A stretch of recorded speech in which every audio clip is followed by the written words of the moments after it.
Hello Wadikani and welcome again to the Children's Chimurenga. This video is going to be on discipline. So discipline, big topic. We were all disciplined as children, we needed to be. Whether that was appropriate or not, or whether that had the best results or not is, only we can know. And we have to incorporate discipline for our children as their guides, as part of our duty, to help them through their childhoods and adolescence into their adulthood. So the word discipline comes from the root word disciple, which means to follow. And when I heard that, I was like, wow, that's amazing. The word discipline comes from the word disciple, which means to follow. So when we discipline a child, what we are wanting them to do is to follow us. What we are encouraging them to do is to follow us. But following is, in my mind, not something that somebody is forced to do. That would more be being herded, kutinwa, Following is something that a person does, or a thing does, out of its own volition, wanting to on its own, because it is drawn to whomever or whatever it is following.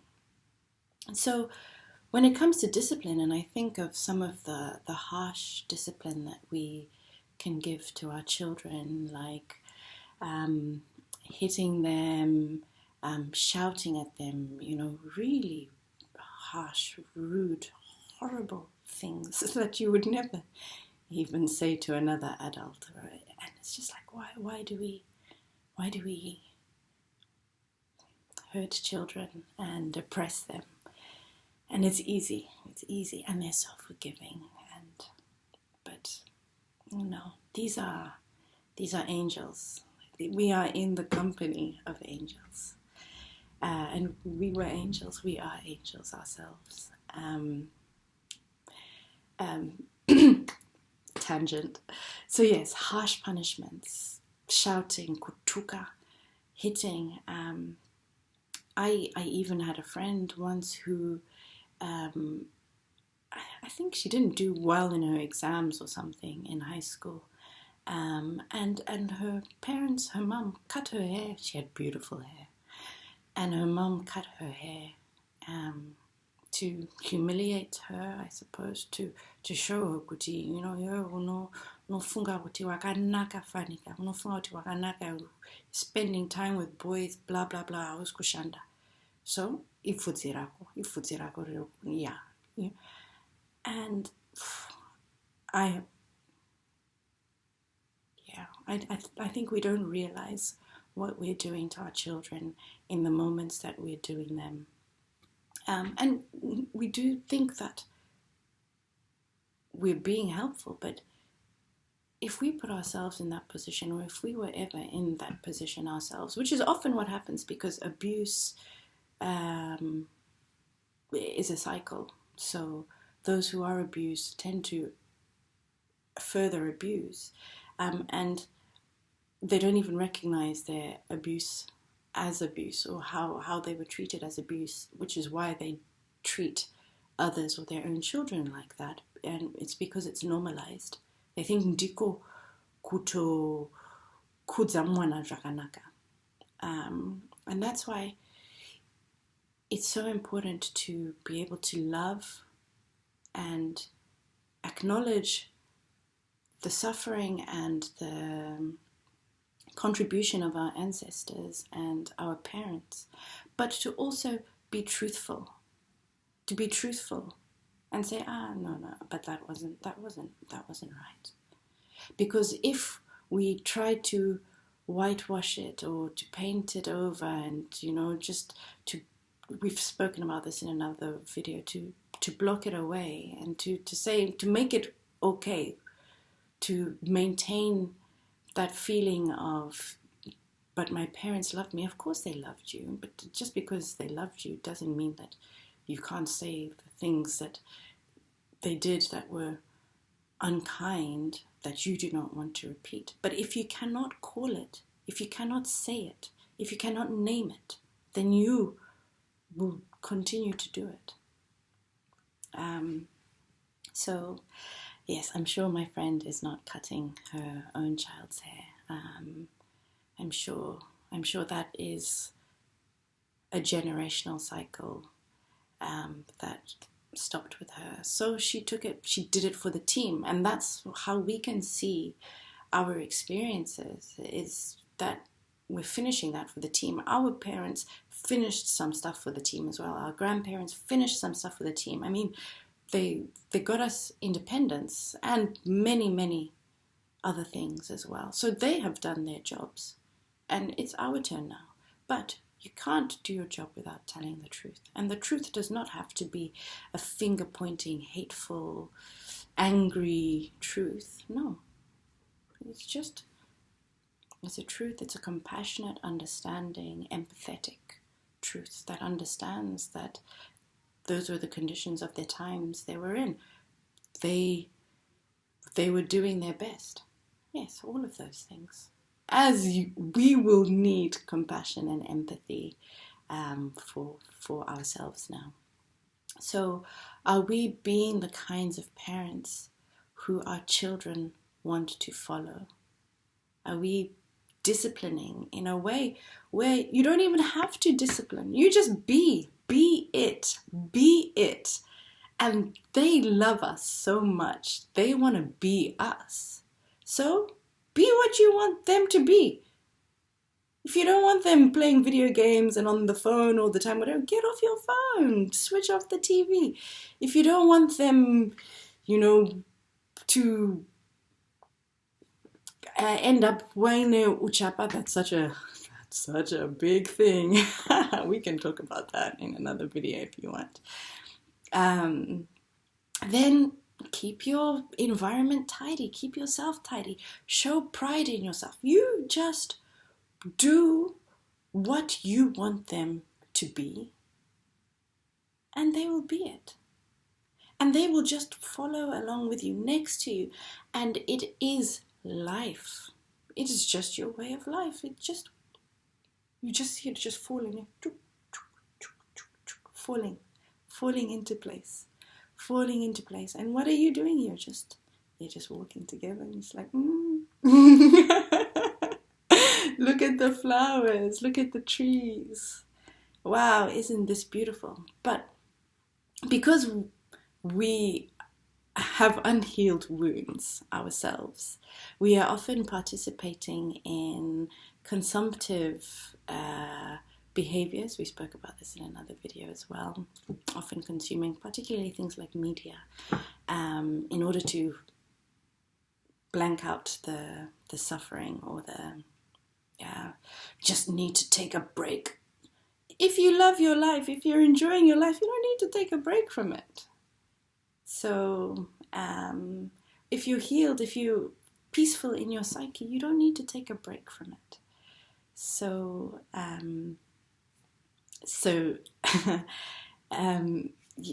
just let us become the people that we want our children to be, and let us give them the space to become that.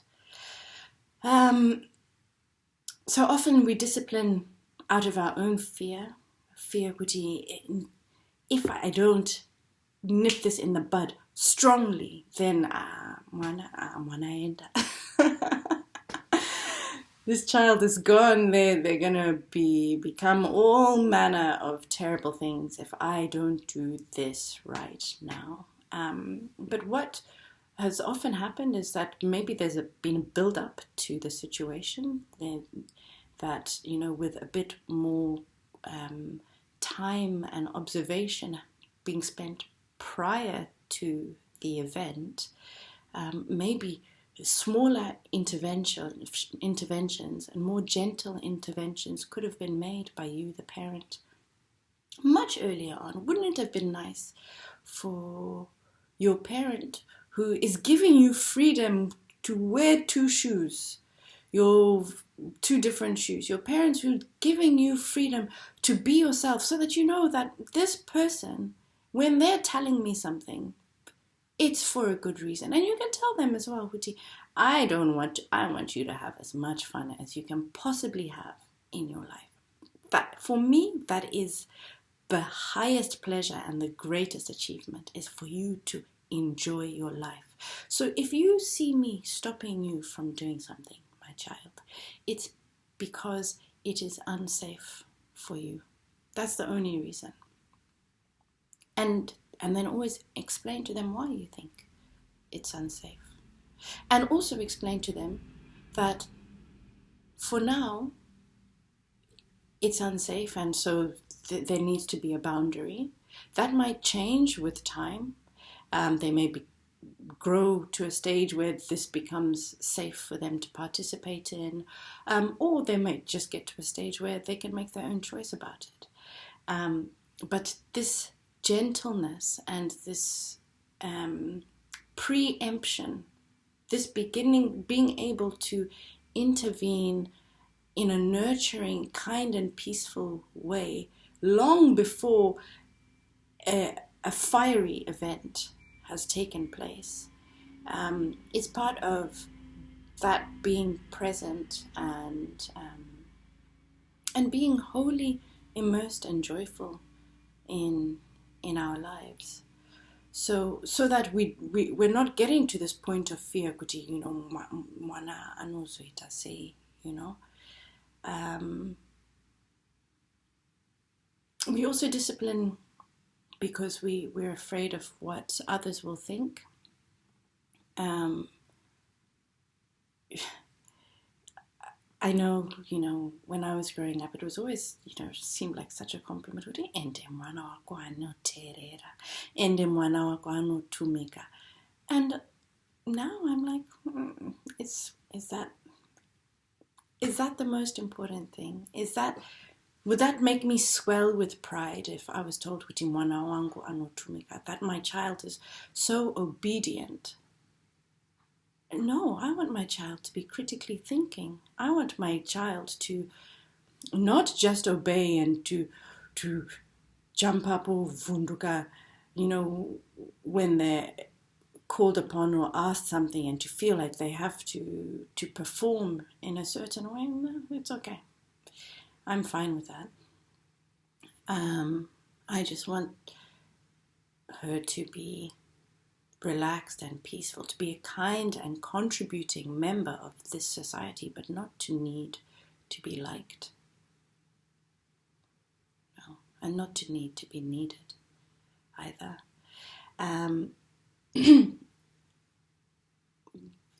This need for our children to be perfect and obedient and look good on the outside often stems from our own insecurities and sadnesses about our own state of imperfection. Because we know who we are, we know how we are operating, we know the shady things that we do, but we also know who we really are. We also know who we really are. And so this dichotomy between who we are and who we're conditioned to be creates a tension within us. And we hope that by having this child who is so perfect, that reflects on us. That shows people who we really are, because I'm not the person you think I am, who does all the shady stuff, and or the person I think I am, who does all the shady stuff, because you might not know about all the shady stuff I do. But look at my child. Like, you see who I am. But that's not what they're there for. Our children are not there for us. They are human beings, people, full-blown people themselves. They're not here for us to use. They're not here for us to extract energy from. That is a kind of vampirism. They're not here to support us. They are here to explore and enjoy and to experience being alive on their own terms. And we don't own them. They don't belong to us. If anything, we are their servants. We are their, as much as we are guides, we are serving guides, because they have so much more to teach us about our natural state of being if we choose to observe and listen and learn from them about what life is. This is something that I'm still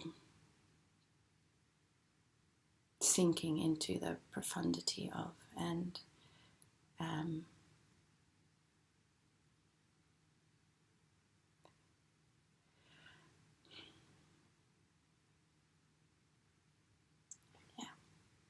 so in terms of our own discipline, how we were disciplined by our parents, this can help to guide us to choose how to discipline, motivate, and encourage our children. Is what would I have wanted? What in this situation? What could my parent have done differently, different to this automatic emotion that I'm experiencing right now, which I know is actually just the conditioning that I have had. It's what I'm used to. But before I do that, I can stop and say, oh, instead of doing this to me, what would have been more beneficial for our relationship, for me, in many aspects, if Mama had chosen to do something different? And you don't have to make the decision straight away. I think we said this in another video. You can give it some time. But what would we have wanted? And just to have that sense of personal observation and reflexivity. Reflexivity is a research term, which means being able to look back at yourself like this, to observe yourself and observe where you're coming from, observe what has made you think in this way. Where does that come from? Is that really me? And then you can choose to act from whichever place, but then it's a choice. It's not an automation. Would a different approach to the way I was disciplined have made me feel different now? Would I feel better in my workplace? Not, the one, the walkover, the one who is working at 8 p.m. one way we say waenda kumba at 5, or the one who the boss knows kuti ndikafonera uyu, they'll definitely do the job. And in Zimbabwe, that kudza, that kind of stuff. But that is again having our energy sucked, and it's not in balance. So but because we have had so much extracted from us by so many of these childhood experiences, we think that's normal.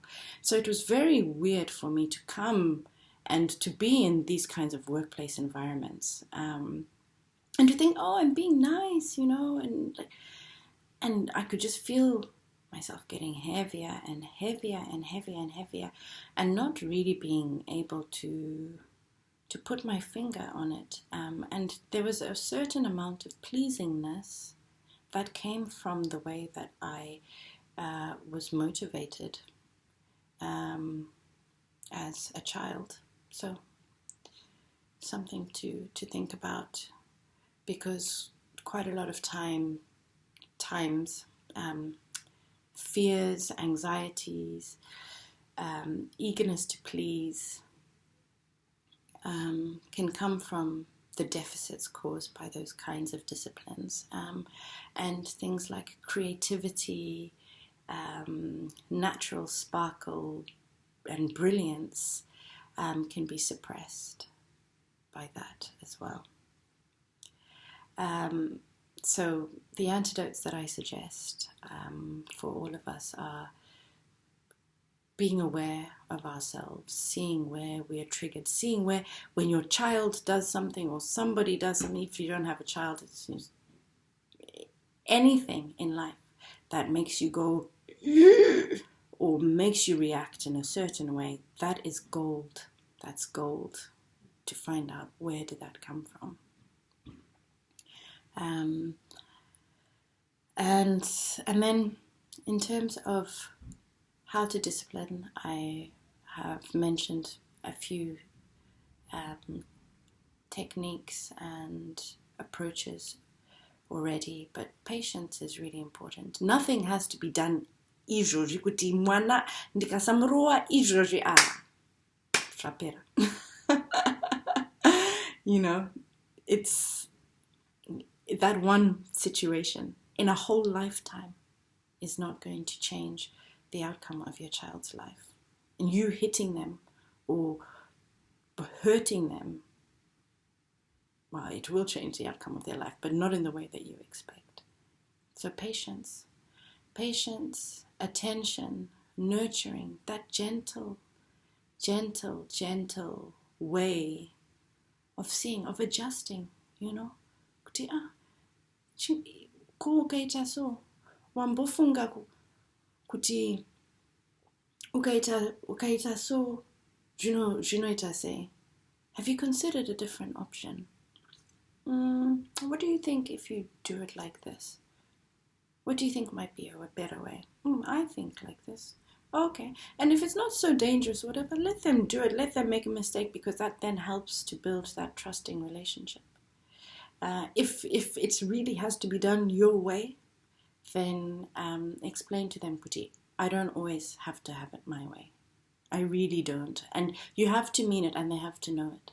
So that when you need it to be your way, they're like, okay, yeah, this is something important. Repetition. You see, we also want things fast. Kurua is fast, eh? Fear is fast.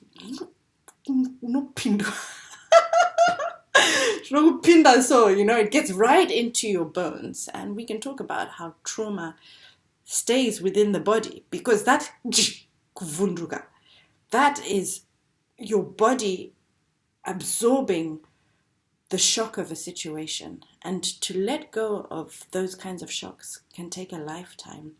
And yet those kinds of shocks can end up directing the course of your life if you're not aware of them as well, if they're just in the body. So repetition and patience go hand in hand. It's better kuti mwana akanganwe ndamutaurira ka 10, ka 20, ka 50 kuti aise butsu pado nicely next to each other. It's okay. What else are you doing? What else is so important?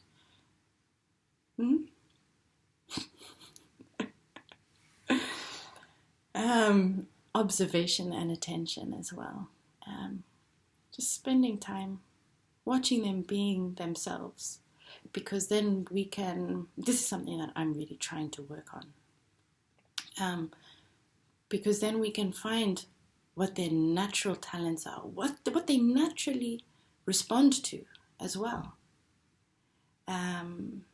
Because everybody's different, and you might, just by observing your child, by paying attention to them, by being with them, find, this way motivates them. These are, I used to like, yeah! My child does not like that. She doesn't like that. She doesn't like me like overdoing the praise. No. So But that's what I think and thought. Yeah, this will make her feel really good. No, it doesn't, because she's her own person. So having respect for the individual and getting to know the individual, it's a very beautiful. It's like watching a flower open, and that is how we can discipline and have disciples and be disciples of our disciples, and walk together hand in hand, trusting one another, and being truly connected without any hierarchies, power differentials, but respecting each other's personhood and how we treat our children. Our children do not know how to interact with the world any different to how they have interacted with us. We show our children what to expect from the world. So if we show them respect for their personhood, if we show them their validity, if we show them their power and their perfection, that's who they are. That's who they be. That's who they think they are. That's how they interact with the world. So that if somebody shouts at them, kunzogo munakamroa or whatever, let's say a boyfriend or a girlfriend or something, they will look at them and go, what? They'll be very confused, actually. But they will never think that this is normal. And they will never think that it's acceptable. They might look at this person, this is weird. I have never experienced anything like this before, but I'm never going to experience it again. And they're out of there. But if that kind of thing has been normalized, they'll think it's okay.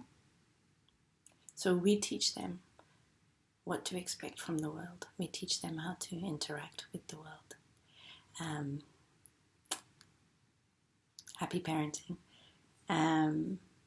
And happy healing. Thank you for joining me again. This has been a long one, and see you soon. Bye-bye.